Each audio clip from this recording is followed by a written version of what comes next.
Hello, you all. This is Mahesh Kumar, and I extend a very warm welcome to all of you once again to your own YouTube channel, that is Zenepex Education. Okay, dear all, we are going to study a poem in this video, and the poem is Childhood.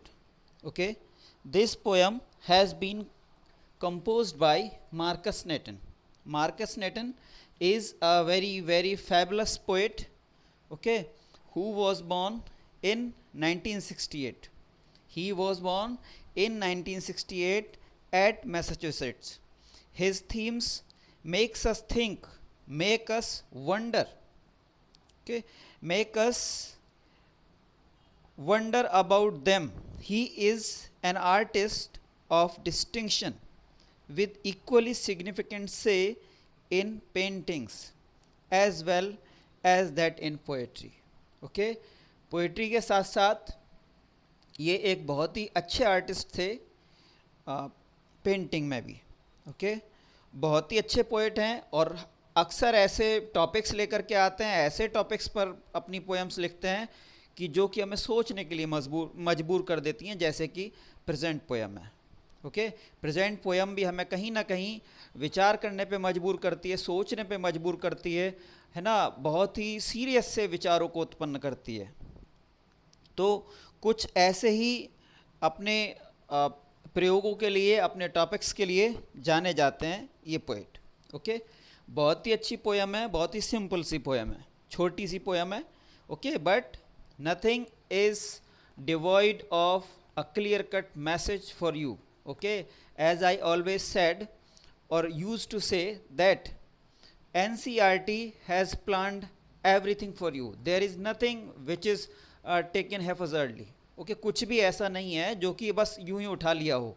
Okay, बल्कि हर एक चीज़ के पीछे बहुत ही शानदार planning है, एक clear cut M है, आपको क्या सिखाना है इसका पूरा प्लानिंग कर रखी है एनसीईआरटी ने. तो वैसे ये पोएम है, बहुत ही खूबसूरत पोएम है, बहुत ही अच्छे मैसेज के साथ पोएम है. तो चलिए पोएम को शुरू करते हैं. When did my childhood go. Okay, हर एक जो स्टेंजा है इसका वो सेम क्वेश्चन से शुरू होता है. ओके, हर एक जो स्टेंजा है वो सेम क्वेश्चन से शुरू होता है, बस थोड़ा सा स्ट्रक्चरल चेंज लास्ट वाले में कर दिया है. पहले तीन में वो पूछता है व्हेन, और लास्ट वाले में वेयर पूछता है, कहाँ गया. ओके, तो बाकी जो चारों स्टेंजाज हैं, चारों के चारों स्टेंजा आपके एक क्वेश्चन से शुरू होते हैं और फिर पोएट खुद ही उसका आंसर करता है. ओके, खुद ही उस क्वेश्चन का, अपने क्वेश्चन का आंसर देने की कोशिश करता है कि आखिरकार उसका बचपन कहाँ गया. तो चलिए, when did my childhood go. Was it the day I ceased to be 11. Was it the time I realise that hell and heaven could not be found in geography and therefore could not be. Was that the day? तो poet question put up कर रहा है कि आखिरकार उसका बचपन कब गया. ओके, कब गया. तो और आगे आंसर करता है, सेकेंड लाइन से वो आंसर करने की कोशिश कर रहा है अपने क्वेश्चन को, और कहता है कि क्या ये तब हुआ जब वो 11 साल का नहीं रहा. मतलब वो जैसे ही 11 साल का कंप्लीट हुआ, ओके, उसकी 11 साल से एज ज़्यादा हो गई, कहीं ना कहीं ऐसी एज में पहुंच गया जो सोचने वाली एज है, अपनी जहाँ कैलकुलेशंस, अपनी एनालिसिस शुरू हो जाती हैं. ओके, विचारों में एक थोड़ी सी कहीं ना कहीं थोड़ी सी मैच्योरिटी सी आने लगती है. ओके, तो क्या वहाँ से मेरा बचपन चला गया, उस टाइम मेरा बचपन गया जब मैं 11 साल को क्रॉस कर गया. Was it the time I realise that hell and heaven could not be found in geography and therefore could not be. Was that the day? आगे पोइट अपने आंसर को फिर से प्रेजेंट करने की कोशिश करता है और कहता है कि कहीं ये वो दिन तो नहीं था जब मैंने ये रियलाइज किया, जब मैं ये समझ गया कि हेल और हेवन, स्वर्ग और नरक जैसे जो फिनोमेना हैं वो ज्योग्राफी में कहीं नहीं पाए जाते. ओके, और जो चीज़ ज्योग्राफी में नहीं है उसकी रियलिटी पे, उसके होने पे हम क्वेश्चन मार्क लगा सकते हैं. ओके, यानी वो नहीं है. And therefore could not B. जब ज्योग्राफी पे कहीं नहीं मिल रही तो वो होगी भी नहीं. ओके, क्योंकि जो चीज़ प्रेजेंट है वर्ल्ड में वो ज्योग्राफी पे यानी ग्लोब पे, मैप पे मिल जाएगी. ओके, तो जो चीज़ मैप पे नहीं मिल रही, जो चीज़ ज्योग्राफी में नहीं मिल रही, वो चीज़ है भी नहीं। हेल एंड हेवन जैसी जो फिनोमिना हैं वो काल्पनिक हैं सिर्फ। वो ये कहने की कोशिश कर रहा है। तो जब मुझे ये रियलाइजेशन हुआ तब हुआ ऐसा। ओके, तो यहाँ जो विचार आ रहा है, यहाँ जो विचार पोएट ने रखने की कोशिश की है कि वो ये कहने की कोशिश कर रहा है कि जैसे ही उसमें सोचने विचारने की शक्ति आई, ओके, रैशनलिज्म उसके अंदर आया, क्या तब से उसका बचपन चला गया? ओके, यहाँ रीजनिंग आ रही है, वो रीजनिंग कर रहा है कि जो चीज़ हो नहीं सकती, जो चीज़ मैप पे नहीं है, जो चीज़ दिखाई नहीं देती, वो चीज़ हो भी नहीं सकती। जो चीज़ एग्जिस्टेंस करती है वर्ल्ड में, वो चीज़ मैप पे भी दिखाई देती है, वो चीज़ दुनिया में दिखाई देती है, और जो चीज़ दिखाई नहीं दे रही है वो हो भी नहीं सकती। ओके, तो ये ही पोएट यहाँ कहने की कोशिश कर रहा है। इनडायरेक्टली वो कहने की कोशिश कर रहा है कि जैसे ही मेरे अंदर लॉजिक डेवलप हुआ, जैसे ही मेरे अंदर रीजनिंग डेवलप हुई, क्या उस समय मेरा बचपन चला गया? ओके, नेक्स्ट स्टेंजा देखिए। When did my childhood go? Was it the time I realized that adults were not all they seemed to be? They talked of love and preached of love, but did not act so lovingly. Was that the day? आगे poet कहता है कि मेरा बचपन कब गया? कहीं ये उस समय तो नहीं गया जब मैंने ये रियलाइज कर लिया, मैं ये समझ गया कि ये जो हमारे बड़े होते हैं, ओके, ये वो नहीं होते जो ये दिखते हैं ना। That adults were not all they seem to be, जैसे वो लगते हैं, जैसे वो दिखते हैं, जैसे वो अपने आप को प्रेजेंट करने की कोशिश करते हैं, वो असल में वैसे नहीं होते। They talked of love and preached of love, वे वैसे तो कहने की कोशिश करते हैं कि सब हम बहुत सबको प्यार करते हैं, सबको सम्मान देते हैं, सबका ख्याल रखते हैं। ओके, दूसरों को भी कहते हैं, प्रीचिंग भी करते हैं कि भाई सबको प्यार करो, किसी को नफरत मत करो। लेकिन क्या ऐसा है? देखिए यहाँ बहुत ही डीप बात कह रहा है पोएट। ओके, यहाँ कहीं ना कहीं जो हेटरेड वर्ल्ड भर में फैला हुआ है एक दूसरे के प्रति, चाहे वो धर्म के आधार पे हो, रीजन के आधार पे हो, चाहे वो स्किन कलर के बेस पे हो, चाहे वो नेशनलिज्म के बेस पे हो, ओके, बहुत सारे बेसिस हो सकते हैं, लेकिन एक दूसरे के प्रति नफरतें बहुत हैं दुनिया में। ओके, और ये खासतौर से कौन करते हैं? जो मैच्योर्ड लोग हैं, जो बड़े लोग हैं।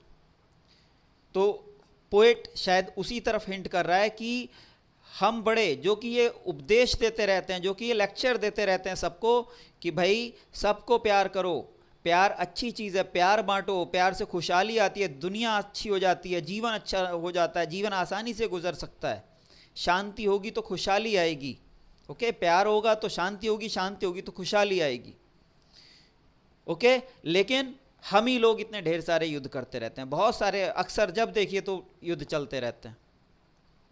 तो वही पोएट यहाँ कह रहा है कि क्या ये उस समय मेरा बचपन क्या तब चला गया जब मुझे ये रियलाइजेशन हुआ, जब मैं ये समझ गया कि ये जो एडल्ट्स हैं, ये जो समझदार लोग अपने आप को जो कहते हैं, बड़े लोग जो हैं, जो मैच्योर्ड हैं, ओके, वो वैसे नहीं हैं, वो वैसे नहीं होते हैं जैसे कि वो दिखाने की कोशिश करते हैं।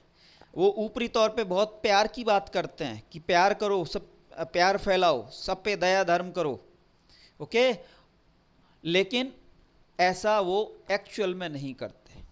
वो हमसे झूठ बोलने को मना करते हैं, लेकिन सबसे पहले वही झूठ बोलते हैं, जैसा कि अक्सर घरों में होता है। ओके, किसी का फ़ोन आएगा तो फादर ही कहेंगे या कोई भी दूसरा पेरेंट बच्चों से या अपने परिवार में दूसरे से कह देगा फ़ोन तुम रिसीव कर लो, और ऐसा कह दो कि मार्केट गए हैं, बाहर हैं, घर पे नहीं है। ओके, वैसे सच बोलना सिखाते हैं बच्चों को, लेकिन प्रैक्टिकली झूठ बुलवा रहे हैं उनसे। ओके, तो इसी चीज़ को पोएट फाइंड आउट कर रहा है, इसी चीज़ को सामने रख रहा है कि क्या उस दिन मेरा बचपन चला गया जब मुझे ये एहसास हुआ कि ये जो बड़े लोग, जो मैच्योर्ड लोग हैं, ये जो जैसा अपने आप को रिप्रेजेंट करने की कोशिश करते हैं, जैसा अपने आप को दिखाने की कोशिश करते हैं, वैसे नहीं है, मतलब ये हाइपोक्राइट है। ओके, कुछ भी, कोई भी अगर अपने आप को ऐसा दिखाने की कोशिश करता है जैसा कि वो है नहीं, then we can call him or her as hypocrite. Okay, was that the day?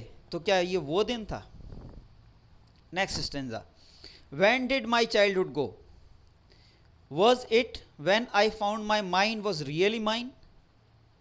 To use whichever way I choose, producing thoughts that were not those of other people but my own and mine alone, was that the day. देखिए यहाँ poet बात कर रहा है individualism की, specially first में उसने बात की रीजनिंग की, लॉजिक की, ओके। सेकेंड में उसने बात की ऑब्जर्वेशन की, परसेप्शन की, ओके। क्लियरली उसने वो ऑब्जर्व कर रहा है कि आखिरकार हमारे पेरेंट्स की कथनी और करनी में क्या अंतर है, ओके। व्हाट दे से एंड हाउ दे एक्ट, वो कहते कुछ हैं और करते कुछ हैं, okay. There is a clear difference between their actions and their words, their principles and their actions, okay. तो पहले स्टैंजा में पोएट जो हिंट कर रहा है वो कर रहा है रैशनलिज्म पे, लॉजिक पे, रीजनिंग पे। सेकंड में उसने जोर दिया है ऑब्जर्वेंस पे, ऑब्जर्वेंस पे को दिखाया है कि किस तरह से वो उसको फाइंड आउट हुआ, पोएट को फाइंड आउट हुआ कि जो हमारे बड़े हैं उनकी कथनी और करनी में अंतर है, ओके। और थर्ड वन में वो जो जोर दे रहा है वो इंडिविजुअलिज्म पे दे रहा है। When did my childhood go, मेरा बचपन आखिरकार कब गया। क्या मेरा बचपन उस समय गया जब मैंने पाया, जब मैंने महसूस किया कि मेरा माइंड मेरा अपना माइंड है सिर्फ, ओके। मैं ही इस पर अधिकार रखता हूं, मतलब जो मेरे मन में आएगा मैं वो करूंगा, okay. I am at liberty to do what I like to, okay. मैं जो करना चाहता हूं वो मुझे करना चाहिए, या मैं वो करने के लिए इंडिपेंडेंट हूं, स्वतंत्र हूं। To use whichever way I choose, है ना, ये मेरा दिमाग है, मैं जैसे चाहूं इसे यूज करूंगा और कोई भी मुझे डिक्टेट नहीं कर सकता, okay. Nobody can dictate me to use my mind according to the way he wants, okay. He okay, he or she wants. हमें कोई भी, अगर हम नहीं चाहते तो हमें कोई भी डिक्टेट नहीं कर सकता कि हम उसके अकॉर्डिंग, उसके कहे अकॉर्डिंग बिहेव करें। To use whichever way I choose, producing thoughts that were not those of other people but my own and mine alone, है ना। तो मेरा माइंड पूरी तरह से मेरा है, इसमें वही विचार आते हैं जो मैं चाहता हूँ, इसमें वही चीज़ें आती हैं जो मैं रखना चाहता हूँ, ओके। और मैं किसी भी दूसरे के कहे अकॉर्डिंग, किसी भी दूसरे के कहने पर या उसके किसी भी इंस्ट्रक्शंस पर अपनी सोच को नहीं बदलने वाला, अपने विचारों को नहीं बदलने वाला, ओके। यहाँ एक इंडिविजुअलिज्म को असर्ट कर रहा है poet, here is quite assertive, okay. वो अपने इंडिविजुअलिज्म को क्लियरली असर्ट कर रहा है कि I am not going to be dictated by everyone, anyone, okay. Next stanza देखिए, last one, where did my childhood go. जैसा मैंने पहले भी कहा था, यहाँ वो पूछ रहा है कि आखिरकार मेरा बचपन कहाँ गया। It went to some forgotten place that is hidden in an infant's face. That is all I know. Okay? तो पोएट आखिरकार यहाँ ये रियलाइज करता है कि आखिरकार उसका बचपन कहाँ गया। पर्टिकुलर उसको वो प्लेस याद तो नहीं आता, लेकिन एक उसको जनरल फैक्ट याद आता है कि हाँ मेरा बचपन गया है। कहाँ गया? किसी इन्फेंट के, जैसे यहाँ हमने दिखा रखा है, किसी इन्फेंट के इनोसेंट से फेस में किसी जगह पर मेरा बचपन गया। इट मीन्स बहुत ही सिंबॉलिकली यहाँ यूज़ किया उसने कि जैसे मेरा इन्फेंट जो स्टेज थी वो गई, ओके, उसके साथ ही मेरा बचपन भी चला गया, है ना। बचपन में ही इनोसेंस होती है, जैसे ही हम बड़े होते हैं हमारे अंदर समझदारी के नाम पे बहुत सारी अनवांटेड थिंग्स जो नहीं होनी चाहिए, एक आइडियलिज्म की दुनिया में कम से कम नहीं होनी चाहिए, लेकिन प्रैक्टिकली वो चीज़ें हमें करनी पड़ती हैं, ओके। तो वो चीज़ें आ जाती हैं, तो जैसे ही हमारा फिर वो बचपन जाता है, जो इनोसेंस है उसके साथ वो भी चली जाती है, ओके। तो बचपन के साथ ही इनोसेंस चली जाती है, इसीलिए पोएट ने लास्ट में सिंबॉलिकली कहा है कि जैसे ही वो जो इन्फेंट वाली स्टेज थी वो गई, उसके साथ ही मेरा जो बचपन था वो भी चला गया, कहीं ना कहीं उसके फेस में जाके छुप गया। मतलब जो इनोसेंस है वो सिर्फ जब हम बहुत छोटे होते हैं तभी रहती है, और जैसे जैसे हमारे अंदर मैच्योरिटी आती है वैसे वैसे जो दुनियादारी है वो आ जाती है, ओके। और उसके साथ ही फिर बचपन भी चला जाता है। बहुत ही सुंदर सी, जैसे मैंने कहा था, बहुत ही सुंदर सी पोयम है। एक बहुत ही अच्छा मैसेज पोएट ने दिया है, एक आईना दिखाने की कोशिश की है। ओके, एक शेर है किसी शायर का जो इससे कुछ हद तक रिलेट करता है, एंड दैट इज, वक्त की ताज़ा कयामत नहीं देखी जाती, वक्त की ताज़ा कयामत नहीं देखी जाती, एक से एक की नफ़रत नहीं देखी जाती। वक्त की ताज़ा कयामत नहीं देखी जाती, एक से एक की नफ़रत नहीं देखी जाती। और ए इंसान तेरी हकीकत का ये पहलू क्या है, ए इंसान तेरी हकीकत का ये पहलू क्या है कि मुझसे आईने में मेरी ही सूरत नहीं देखी जाती, मुझसे आईने में मेरी ही सूरत नहीं देखी जाती। ओके, तो कुछ कुछ इससे रिलेट करता हुआ शेर है ये। आगे देखते हैं कि इसमें आखिरकार कौन कौन से फिगर्स ऑफ स्पीच यूज़ हुए हैं। अगर हम सबसे पहले बात करें राइमिंग स्कीम की, तो इसमें कोई राइमिंग स्कीम नहीं है, इसीलिए ये पोएम फ्री वर्स में लिखी है। Okay, the poem has been composed in free verse. उसके बाद अगर हम सेकेंड और थर्ड लाइन को देखते हैं फर्स्ट स्टेंजा की, तो यहाँ पे एनफ हो रहा है because both the lines are starting with was it the. Okay, same जो एक फ्रेज है उससे स्टार्ट हो रही हैं हमारी दोनों ही लाइंस, इसलिए यहाँ पे एनफ हो रहा है। इसके अलावा अगर थर्ड लाइन को देखें, हेल एंड हेवन में यहाँ पर एलिट्रेशन है, दो वर्ड्स सेम लेटर से शुरू हो रहे हैं, कंजंक्शन से शुरू, सॉरी कॉन्सोनेंट से शुरू हो रहे हैं, इसलिए यहाँ पे एलिट्रेशन है। ओके, इसके अलावा यहीं पर हेल एंड हेवन में ही एंटीथीसिस भी है, बिकॉज हेल एंड हेवन जो है दोनों एक दूसरे के कंट्रास्टिंग फिनोमेना है। ओके, इसलिए यहाँ पे एंटीथीसिस है, दोनों एक दूसरे के लगभग अपोजिट हैं। ओके, इसलिए यहाँ पे एंटीथीसिस है। ओके, इसके अलावा अगर हम पूरी पोएम में देखें, खास तौर से पहले दो स्टैंजाज में देखें, तो रैशनलिज्म खूब इस्तेमाल हुआ है। ओके, दोनों ही जगह जैसे हमने कहा था लॉजिक और रीजनिंग का खूब इस्तेमाल हुआ है, तो इसीलिए यहाँ पे रैशनलिज्म भी है।